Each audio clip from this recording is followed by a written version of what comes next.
مجھے طلاق دے دے، میری عمر زیادہ ہو گئی ہے، میں بوڑھی ہو گئی ہوں، کہیں مجھے نبی طلاق دے دے، مجھے الگ نہ کر دے۔ نبی سے کہا کہ میری سوچ یہ ہے، میں یہ چاہتی ہوں کہ میں آخرت کے اندر آپ کی بیوی رہوں، جب مجھے اس دنیا سے اٹھایا جائے، جب میدان محشر میں میں پہنچوں تو وہاں میری حیثیت یہ ہوتی ہے ام المؤمنین مسلمانوں کی ماں۔ انہوں نے کہا کہ میری جو باری ہے وہ باری میں حضرت عائشہ کو دے رہی ہوں، آپ میرے پاس رات بتانے نہ آئیے، میں اپنی باری حضرت عائشہ کو دے رہی ہوں، لیکن میری سوچ یہ ہے، میری فکر صرف اور صرف یہ ہے میری آخرت کامیاب ہو جائے، میری آخرت بن جائے اور وہاں میں آپ کی بیوی آپ کے ساتھ رہوں۔ ایک مرتبہ حضرت سودا کے ساتھ میں ہے، حضرت حفصہ ہیں اور حضرت عائشہ کا ہوتا ہے، یہ تینوں بیویاں نبی کی ساتھ میں چل رہی ہیں، نبی صلی اللہ علیہ وسلم کے ساتھ میں چل رہے ہیں۔ حضرت عائشہ نے، حضرت حفصہ نے کہا کہ لاؤ ذرا تھوڑا سا حضرت سودا کو پریشان کیا جائے، تھوڑا سا مذاق کیا جائے۔ کہا کہ سودا تمہیں معلوم نہیں ہے دجال آ گیا ہے۔ کون آ گیا ہے؟ دجال آ گیا ہے۔ حضرت سودا بیچاری بڑا ڈرتی تھی دجال سے، دجال آ گیا ہے؟ کہا کہ ہاں دجال آ گیا ہے۔ جب حضرت سودا نے دجال کا نام سنا، ایک گھر میں جا کر کے گھس گئی، اور وہ گھر جس کے اندر جالے پڑے ہوئے کرواٹا ہو جائے اس میں گھس گئی، اندھیرا کا جالوں سے ہٹا ہوا، اور یہ دونوں ہنس رہی ہیں۔ حضرت عائشہ آپ ہنس رہے ہیں کہ ہم نے تم کو بیوقوف رکھ دیا۔ میرے عزیز، مذاق کا اور حسن معاشرت کا ایک طریقہ یہ بھی تھا، ناجائز مذاق نہیں کیا، جائز صحیح مذاق کیا۔ کہا کہ عائشہ اور حفصہ دونوں نے کہا کہ سودا تو گئی، ہم نے سودا کو بیوقوف بنا دیا۔ نبی نے پوچھا کہ بھائی بات کیا ہے، تم لوگ کیوں ہنس رہے ہو؟ وہ دونوں کہنے لگی کہ ہم نے حضرت سودا کو بیوقوف بنا دیا ہے، ہم نے دجال کا تذکرہ کیا تو سودا ایسے گھر میں گھس گئی جہاں پہ اب اندھیرا ہے اور جہاں پہ جالیاں پڑی ہوئی، جالے پڑ رہی۔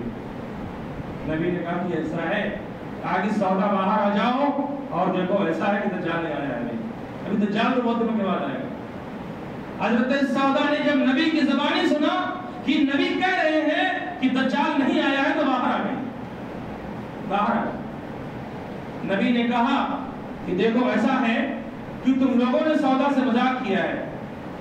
میرے عزیز، میرے کہنے کا مطلب یہ ہے کہ اس نے معاشرت کا ایک ماحول تھا، حضرت سودا ذرا سا برا نہیں مانی، ذرا سا غصہ نہیں ہوئی۔ اگر یہ واقعہ ہمارے یہاں کا ہوتا، ہماری خواتین کو ناراض ہو جاتی، خود ہماری بیویاں پھر ناراض ہوتی، ماحول یہ ہوتا کہ شوہر کو کچھ دینے لینے کے تیار نہیں ہوتی۔ ایسا ہوتا کہ نہیں ہوتا؟ میرے عزیزوں، یہ حسن معاشرت کا ماحول تھا۔ میرے عرض کرنے کا مطلب یہ ہے، یہ حسن معاشرت کا ماحول ہمارے سماج کے اندر بھی ہونا چاہیے۔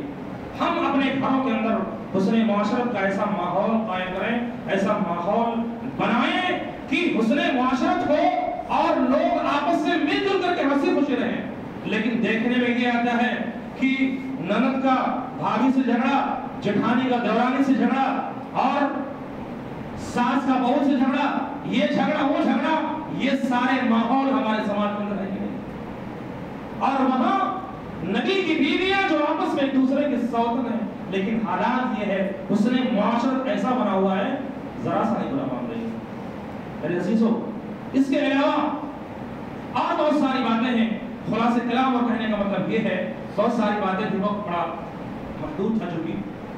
خلاصہ کلام کہنے کا مطلب یہ ہے کہ یہ امت کی جو خواتین ہیں، یہ خواتین ازواج مطہرات ہمارے لیے، آپ کے لیے، سب کے لیے آئیڈیل اور نمونہ ہے۔